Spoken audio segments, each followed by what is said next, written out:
Jadi begini, yang pertama kita ada rapat evaluasi. Ada beberapa kendala bagi kita, tolong rekan-rekan wartawan sampaikan ini. Karena rumah sakit Imam Mukhtar ini, ya kan, karena kebanyakan provinsi. Sekarang hari ini ada lagi 9 pasien mau masuk. Ruang isolasi penuh.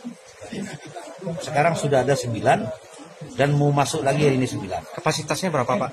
Ya, cuma 9 yang ada. Nah, kita butuh ruangan.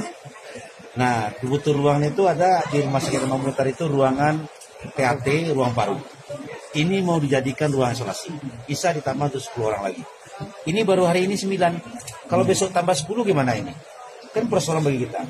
Sementara rumah sakit Imam Mukhtar sudah ditunjuk adalah rumah sakit rujukan untuk COVID-19. Kendala kedua, APD. APD kita ini seluruh rumah sakit kosong. Bagaimana tenaga dokter, tenaga medis kita mau bekerja tanpa melindungi diri mereka? Ya kan? Nanti minta ke Padang itu pun kurang-kurang, tak cukup, ya kan?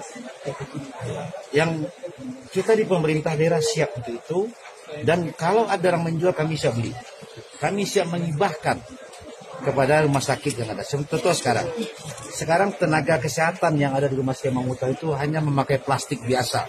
Ini sangat berbahaya bagi mereka.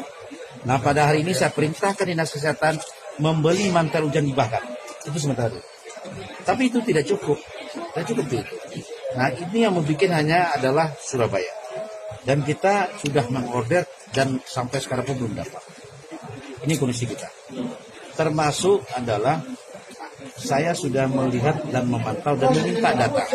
Mulai pada hari ini, seluruh pegawai negeri sipil yang hamil, saya rumahkan.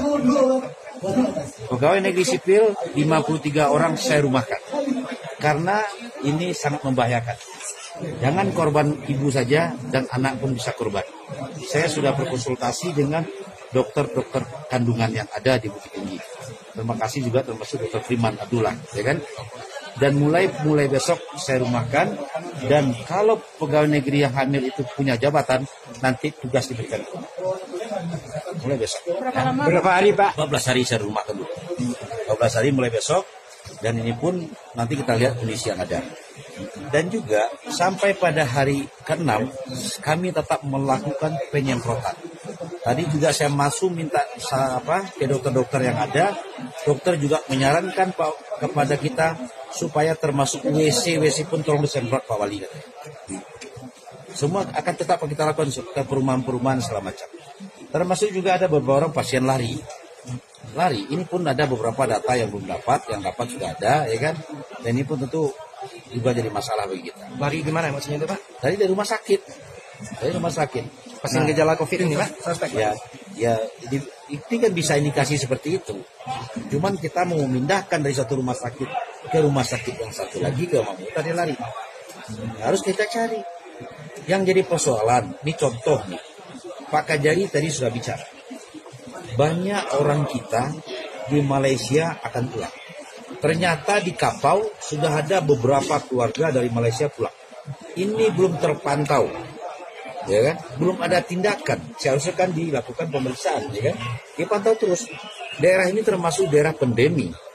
Nah, ini baru sebagian. Nanti kalau berketerusan ini kan jadi masalah bagi kita semua ini, ya kan? Jadi inilah kita semua ini tidak bisa, kita tidak melimpahkan tanggung jawab dokter, tanggung jawab rumah sakit tidak. Ini tanggung jawab kita bersama.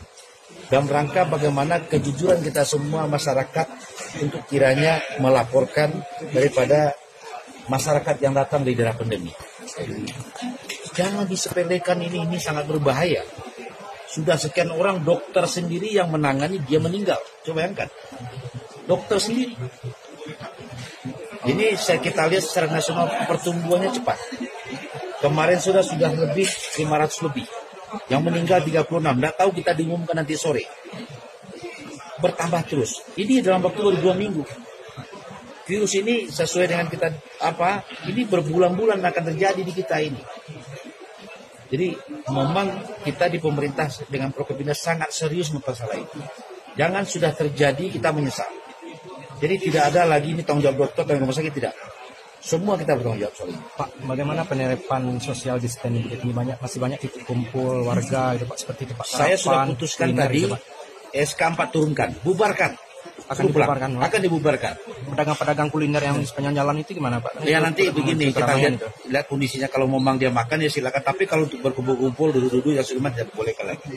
Mulai nanti malam kita akan bubarkan kalau ada kegiatan tidak boleh lagi. Kalau warga kumpul di kafe gitu dibubarkan gitu Pak. Itu disuruh aja pulang. Kalau sudah makan sudah mau pulang. Kita lebih baik coba bayangkan tagline Amerika apa sekarang. Mau hidup di rumah, mau mati keluar. Coba bayangkan. Italia aja 500 satu hari meninggal. Kini kesadaran masyarakat, dan saya pun sudah putuskan tadi kita akan membuat stabilizer itu akan kita taruh di jalan-jalan atau di pasar. Saya perintah dinas kesehatan dengan PU nanti bisa cuci tangan masyarakat kita di mana lewat. Ini pun kita lakukan. Nah mulai besok akan dikerjakan gitu. Ya kan? Iya Pak. Nah, masker nanti insya Allah nanti saya sudah minta 15.000 ke Surabaya, sampai sekarang belum dapat. Kita ada punya stok sedikit di dinas kesehatan, kita bagi-bagi.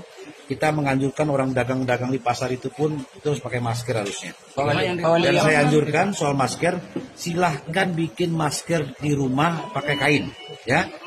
Dan itu bisa dicuci. Nah, jadi dibikin, tadi sudah tanya sama dokter, kalau kita kekurang masker, bikin dengan kain, ya.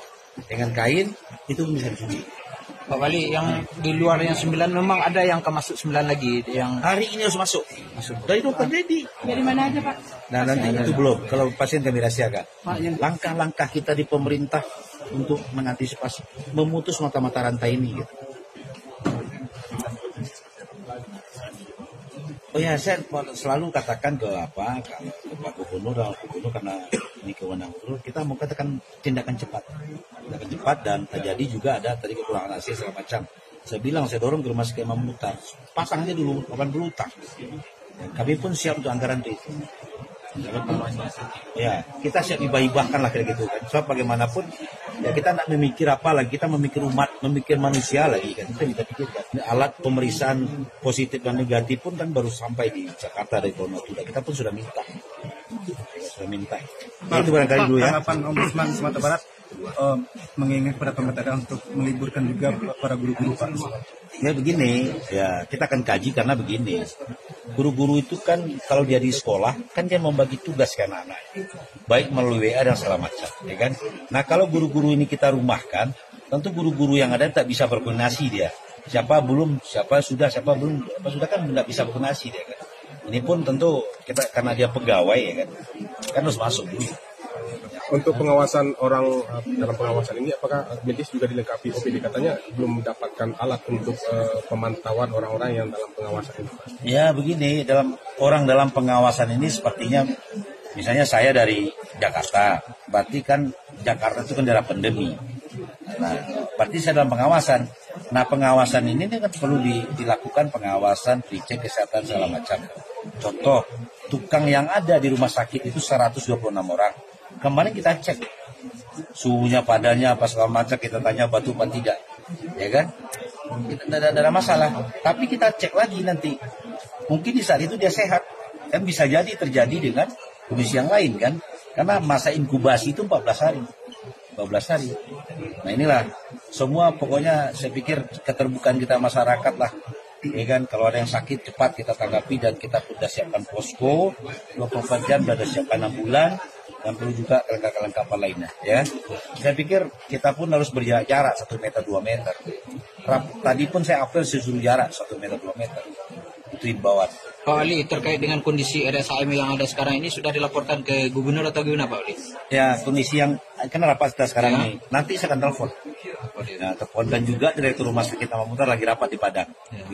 So, sebelumnya sudah saya laporkan, kami minta tambah ruangan. Karena ruangan yang isolasi yang ada itu tidak cukup. Hari ini kata dokter Dedi 9 orang lagi mau masuk. Gimana cara Pak? Ngeri tidak itu? Apakah kita biarkan terkapar begitu? Oke. Yang ada saat ini ada berapa Pak? Yang di dalam setengah 9 ya. Contoh Sumatera Barat 29. Yang baru keluar hasil 6. 9 itu dari mana aja Pak? Warga kota 5. Yang 5 sekarang warga kota Bukit Tinggi 5 orang, 4 orang dari, ada kiriman dari Padang 1 pasien ya karena Padang penuh, ada dari Agam. Indonesia.